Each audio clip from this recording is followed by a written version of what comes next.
Hello student, आप सभी को लीजेंड केमिस्ट्री क्लासेस की यूट्यूब चैनल में स्वागत है। स्टूडेंट, आज के इस वीडियो में हम लोग सॉलिड स्टेट चैप्टर 1 का कंप्लीट इंपॉर्टेंट फार्मूला और कंसेप्ट का discussion in one shot video discuss करेंगे। इस वीडियो में हम लोग क्या करेंगे तो जो भी इंपॉर्टेंट पॉइंट है उसका शॉर्ट नोट्स हम लोग डिस्कस करेंगे और साथ ही साथ इस चैप्टर से रिलेटेड जो भी इंपॉर्टेंट फार्मूला है उस सभी का क्या करेंगे, हम लोग डिस्कशन करेंगे। तो देखिए, हम लोग फर्स्ट जो पॉइंट है उसमें जो है ना वो डिस्कस करना स्टार्ट करते हैं। फर्स्ट पॉइंट क्या है, तो टाइप्स ऑफ सॉलिड। चैप्टर का ही नेम क्या है, सॉलिड स्टेट, जिसमें पहला हम लोग पढ़ेंगे टाइप्स ऑफ सॉलिड। सॉलिड कितने टाइप्स होते हैं, तो दो टाइप्स होते हैं। एक क्या होता है, क्रिस्टलाइन सॉलिड, और सेकेंड क्या होता है, तो नॉन क्रिस्टलाइन सॉलिड। इसी क्रिस्टलाइन सॉलिड को क्या बोला जाता है, तो ट्रू सॉलिड बोलते हैं। क्या बोलते हैं, ट्रू। और इसे क्या बोलते हैं, तो सूडो सॉलिड बोला जाता है। क्या बोला जाता है, सूडो सॉलिड। क्लियर। अब नेक्स्ट हम लोग देखेंगे कि ये जो क्रिस्टलाइन जो सॉलिड होता है उसको क्या बोलते हैं, तो ट्रू सॉलिड बोलते हैं। और उसका नेचर अगर ऑब्जर्व करेंगे तो नेचर क्या होता है, एन आइसोट्रॉपिक नेचर होता है। और वही अगर नॉन क्रिस्टलाइन का अगर पूछा जाएगा तो नॉन क्रिस्टलाइन का क्या बोलेंगे, आइसोट्रॉपिक। इसका रेंज की बात करेंगे तो इसमें क्या होता है, कंस्टिट्यूएंट पार्टिकल्स का क्रिस्टलाइन सॉलिड में रेंज क्या होता है, तो लॉन्ग रेंज ऑर्डर प्रेजेंट होते हैं। और वही अगर देखेंगे किसमें, तो नॉन क्रिस्टलाइन सॉलिड में, तो उसका रेंज ऑर्डर क्या होता है, शॉर्ट रेंज ऑर्डर होता है। नेक्स्ट हम लोग पॉइंट डिस्कस करेंगे क्रिस्टलाइन सॉलिड के टाइप्स के बारे में। तो क्रिस्टलाइन सॉलिड का अगर टाइप्स देखिएगा तो टाइप्स इसके कितने होते हैं, 4 टाइप्स होते हैं। फर्स्ट जो टाइप्स है वो क्या है, मेटालिक क्रिस्टलाइन सॉलिड। सेकेंड क्या है, तो आयनिक, मीन्स फर्स्ट क्या होगा, तो मेटालिक क्रिस्टलाइन सॉलिड। सेकेंड क्या है, तो आयनिक क्रिस्टलाइन सॉलिड। एंड थर्ड देखेंगे तो थर्ड क्या है, मॉलिक्यूलर क्रिस्टलाइन सॉलिड, जिसका भी क्या है 3 टाइप्स है। मॉलिक्यूलर क्रिस्टलाइन सॉलिड को भी 3 टाइप्स में डिवाइड किया गया है। फर्स्ट जो है सो क्या, पोलर मॉलिक्यूलर सॉलिड। सेकेंड क्या है, non polar molecular solid. And third क्या है, तो एच बॉन्डेड मॉलिक्यूलर सॉलिड। अब नेक्स्ट हम लोग इसके बाद डिस्कस करेंगे वो क्या है, तो फोर्थ जो टाइप्स है क्रिस्टलाइन सॉलिड का, वो फोर्थ टाइप्स क्या है, तो कोवैलेंट क्रिस्टलाइन सॉलिड है। यहाँ पर देखेंगे तो इसके कंस्टिट्यूएंट पार्टिकल्स क्या होता है, तो मेटालिक एटम होते हैं। इसके कंस्टिट्यूएंट पार्टिकल्स क्या होता है, तो मेटालिक आयंस, मीन्स आयंस होगा। और इसका कंस्टिट्यूएंट पार्टिकल्स मॉलिक्यूल्स, और इसके कंस्टिट्यूएंट पार्टिकल्स मॉलिक्यूल्स के साथ साथ इसके कंस्टिट्यूएंट पार्टिकल्स के बीच कौन सा बॉन्ड प्रेजेंट होते हैं, तो कोवैलेंट बॉन्ड प्रेजेंट होते हैं। अब नेक्स्ट हम लोग देखेंगे बेसिक क्रिस्टल सिस्टम्स की बात करेंगे। तो बेसिक 2 पॉइंट होता है, एक बेसिक क्रिस्टल सिस्टम्स होता है और एक ब्रेविस लैटिस होता है। अगर पूछा जाए कि बेसिक क्रिस्टल सिस्टम्स कितने होते हैं, तो बेसिक जो क्रिस्टल सिस्टम्स हैं वो बेसिक क्रिस्टल सिस्टम्स कितना है, तो 7 होते हैं। तो क्या है, बेसिक क्रिस्टल सिस्टम्स 7 हैं। उसके बाद देखेंगे ब्रेविस लैटिस सिस्टम्स कितना होता है, 14 होते हैं। अब नाउ देखिएगा तो यूनिट सेल देखेंगे तो यूनिट सेल क्या होता है, 2 टाइप्स के यूनिट सेल होते हैं। फर्स्ट जो सो क्या है, सेंटर यूनिट सेल, और सेकेंड क्या है, तो सिंपल यूनिट सेल। अब इस सेंटर यूनिट सेल का भी 3 टाइप्स। सेकेंड क्या, बॉडी सेंटर यूनिट सेल, जिसे हम लोग क्या बोलते हैं, BCC, body centre unit cell. उसके बाद क्या है, सेकेंड तो face centre unit cell. And last क्या है, and face centre unit cell. तो ये क्या था, यूनिट सेल का टाइप्स था। तो अब हम लोग क्या करते हैं, नेक्स्ट इसके बाद इंपॉर्टेंट पॉइंट डिस्कस करते हैं।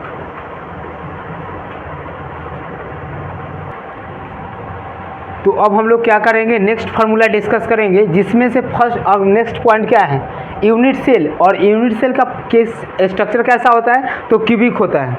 और इसमें अगर देखेंगे डिफरेंट पोर्शन के बारे में अगर देखेंगे, और डिफरेंट पोर्शन पे एटम का मतलब कंस्टिट्यूएंट पार्टिकल्स का अगर शेयरिंग की बात करिएगा तो शेयरिंग हम लोग ऑब्जर्व करते हैं। जैसे अगर यूनिट सेल है तो यूनिट सेल का शेप कैसा होगा, तो यूनिट सेल का शेप क्या होगा, क्यूब जैसा।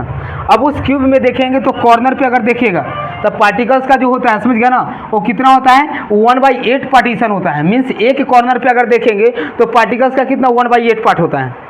अगर फेस पे अगर देखा जाए तो पार्टिकल्स क्या होगा, 1/2 होगा। बॉडी पे अगर देखेंगे तो बॉडी पे कितना होता है, 1 होता है, और एज पे कितना होता है, 4 होता है। क्लियर। अब इसके बाद अगर देखेंगे तो यूनिट सेल में देखते हैं तो कॉर्नर कितना होता है, 8 कॉर्नर होता है। फेस कितना होता है, तो 6 फेस, 1 सेंटर, और 12 क्या होता है, एज होता है। तो ये पॉइंट किससे रिलेटेड था, तो यूनिट सेल मतलब क्यूब से रिलेटेड था। अब हम लोग देखेंगे क्या, तो देखना है कोऑर्डिनेशन नंबर हम लोग डिस्कस करेंगे। तो कोऑर्डिनेशन नंबर में देखेंगे अगर सिंपल सेंटर यूनिट सेल है तो उसका कोऑर्डिनेशन नंबर कितना होता है, 6 होता है। और सेकेंड जो है सो बॉडी सेंटर, तो बॉडी सेंटर का कोऑर्डिनेशन नंबर कितना होता है 8। बीसीसी मीन्स क्या, बॉडी सेंटर यूनिट सेल। और थर्ड क्या है तो फेस सेंटर, फेस सेंटर में कोऑर्डिनेशन नंबर कितना होते हैं, तो फेस सेंटर में कोऑर्डिनेशन नंबर 12 होता है। और लास्ट जो है सो HCP हेक्सागोनल क्लोज पैकिंग, इसमें कोऑर्डिनेशन नंबर 12 होता है। क्लियर। अब उसके बाद देखेंगे तो रिलेशन बिटवीन किसके बीच देखना है, ए एंड आर। ए क्या है तो यूनिट सेल का एज है, ए क्या है तो edge of unit cell, and r क्या है तो radius of atom, means radius of क्या है तो कंस्टिट्यूएंट पार्टिकल्स, मीन्स कंस्टिट्यूएंट जो पार्टिकल्स होगा उसका रेडियस है। तो अगर सिंपल अगर क्यूबिक है, समझ गया ना, इसमें रिलेशन ए और आर में क्या होता है तो ए इक्वल कितना होगा 2r, मतलब सिंपल अगर क्यूबिक है तो उसमें रिलेशन ए इक्वल कितना होता है 2r। सेकेंड क्या तो बॉडी सेंटर में relation a equal 4r upon root under 3। Third क्या है तो फेस सेंटर, जिसमें क्या होता है ए बराबर कितना 4r बाई रूट अंडर 2 होता है। तो ये क्या था, रिलेशन था। अब उसके बाद देखेंगे तो पैकिंग इफिशियंसी की बात करते हैं।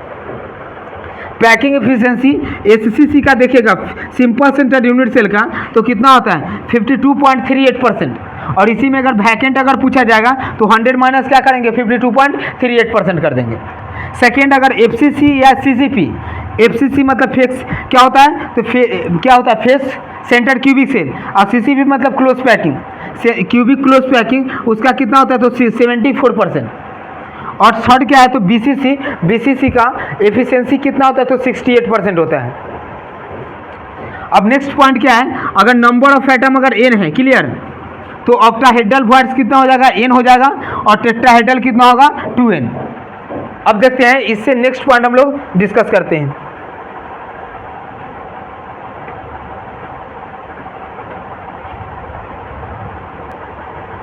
तो अब हम लोग क्या देखते हैं, नेक्स्ट पॉइंट क्या है तो शेप और उसका कोऑर्डिनेशन नंबर के बारे में बात करेंगे। तो जैसे अगर शेप अगर लिनियर है तो उसका कोऑर्डिनेशन नंबर कितना होता है 2 होता है। अगर शेप अगर ट्रायंगुलर प्लेनर हो तो कोऑर्डिनेशन नंबर कितना होगा 3 होगा। अगर शेप अगर देखेंगे स्क्वायर प्लेनर तो उसका कोऑर्डिनेशन नंबर कितना होगा 4 होगा। देखिए नाम से ही ऑलरेडी क्लियर है, मीन्स अगर लिनियर है तो उसका कोऑर्डिनेशन नंबर 2, अगर ट्रायंगुलर है तो कोऑर्डिनेशन नंबर कितना होगा 3, और वही अगर स्क्वायर प्लेनर है तो कोऑर्डिनेशन नंबर कितना होगा 4 होगा। अगर नेक्स्ट अगर शेप अगर सपोज अगर देखा जाए कि टेट्राहेड्रल अगर शेप है तो उसका भी कोऑर्डिनेशन नंबर कितना हो जाएगा 4, मीन्स स्क्वायर प्लेनर या टेट्राहेड्रल हो तो कोऑर्डिनेशन नंबर कितना होगा 4 होगा। नेक्स्ट क्या देखना है, square pyramid structure, means square pyramid अगर स्ट्रक्चर है तो उसका कोऑर्डिनेशन नंबर कितना होगा 5, मीन्स जनरली अगर स्क्वायर प्लेनर है तो कोऑर्डिनेशन नंबर 4, और स्क्वायर पिरामिड स्ट्रक्चर है तो कोऑर्डिनेशन नंबर कितना हो जाएगा 5।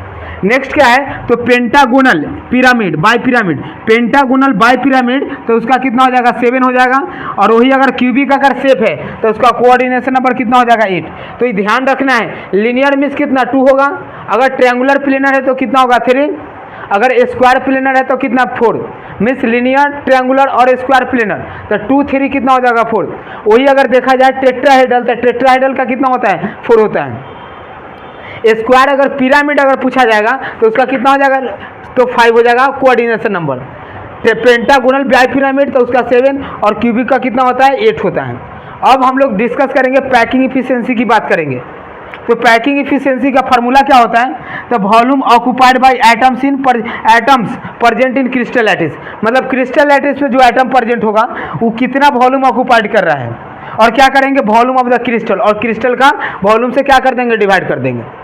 अब इसे रिप्रेजेंट क्या करते हैं तो P डॉट E से रिप्रेजेंट करते हैं। अब फाइनली इसका जो फार्मूला होता है वो क्या होता है Z इंटू 4 पाई R³ अपन 3 इंटू क्या होता है V होता है, 3 इंटू यहाँ पर क्या हो जाएगा V।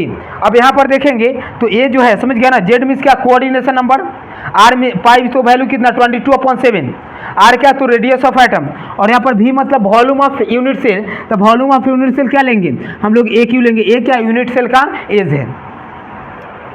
अब देखेंगे डेंसिटी, तो डेंसिटी का नॉर्मली फार्मूला क्या था मास अपॉन वॉल्यूम, हमें किसका डेंसिटी निकालना है यूनिट सेल का, तो क्या करेंगे mass of unit cell by volume of unit cell, और अपॉन क्या करेंगे डेंसिटी को D से रिप्रेजेंट करते हैं। तो यहाँ पर क्या फार्मूला बन जाएगा density equal Z into M by N into AQ, means m जो हो गया सो मास हो गया, और यहाँ पर एन मीन्स एवोगैड्रो नंबर, जहाँ पर Na का वैल्यू क्या होता है तो 6.022 इंटू 10⁻⁴ कितना हो जाएगा 23, ये हो गया। अब नाउ क्या देखेंगे रेडियस रेशियो, तो रेडियस रेशियो क्या होता है तो radius of cation means radius of positive particles by radius of negative particles. Clear. अब रेडियस रेशियो हमेशा जो होता है 1 के इक्वल या 1 के लेस होता है, हमेशा 1 से ग्रेटर कभी नहीं होगा। मीन्स अगर साइज देखेंगे तो कैटायन क्या होता है, स्मॉलर होता है, और साइज ऑफ एनायन क्या होगा, ग्रेटर होगा। अब देखेंगे smaller by greater means less than 1। अगर इन द केस अगर क्या होगा, कैटायन और एनायन का साइज अगर सेम हो जाएगा, उस केस में क्या होगा, रेडियस रेशियो 1 के इक्वल। अब क्या देखना है, रेडियस रेशियो और कोऑर्डिनेशन नंबर। अगर रेडियस रेशियो 0.115 और 225 के बीच अगर है तो उसका कोऑर्डिनेशन नंबर कितना होगा, 3 होगा। रेडियस रेशियो अगर 0.225 से 0.414 तक अगर है तो उसका कोऑर्डिनेशन नंबर कितना, 4 है। अब वही अगर रेडियस रेशियो 0.414 से 0.732 अगर है तो उसका रेडियस रेशियो कितना हो जाएगा, 6 हो जाएगा। अगर रेडियस रेशियो अगर 0.732 से 1 अगर है तो उसका कोऑर्डिनेशन नंबर कितना होता है, 8 होता है। तो ये क्या था, ये तो चैप्टर 1 में सॉलिड स्टेट का कंप्लीट इंपॉर्टेंट पॉइंट था, और साथ ही साथ क्या था, तो फार्मूला था। तो क्या करेंगे, इसे रिवाइज कीजिए। Okay, thank you.